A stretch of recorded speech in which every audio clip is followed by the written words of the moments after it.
আপনি শিক্ষা প্রতিমন্ত্রী ছিলেন 20 বছর আগে যে আমি ইতিমধ্যেই শিক্ষার উপরে গবেষণা করেছি জনাব তারেক রহমানের নির্দেশে, এবং সেখানে আমি যেটা গবেষণা করেছি সেটা হচ্ছে কারিগরি শিক্ষার মাধ্যমে দেশের উন্নতি, প্রবৃদ্ধি এবং আর্থসামাজিক উন্নয়ন করা, সেইটাই আমাদের সবচেয়ে বেশি গুরুত্ব পাবে।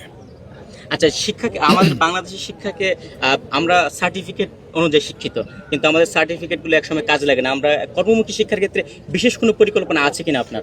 যেটা বললাম যে আর্থসামাজিক উন্নয়নে কারিগরি শিক্ষা এবং স্কিল ডেভেলপমেন্টের উপরে কাজ করা, কর্মমুখী শিক্ষা ব্যবস্থা, উৎপাদনশীল শিক্ষা ব্যবস্থা, ইন্ডাস্ট্রি একাডেমির যে লিঙ্কেজ তৈরি করা, সেগুলো যেটা উন্নত বিশ্বে যেভাবে সিলেবাস কারিকুলাম করা হচ্ছে ঠিক তারই আদলে বাংলাদেশ করবে।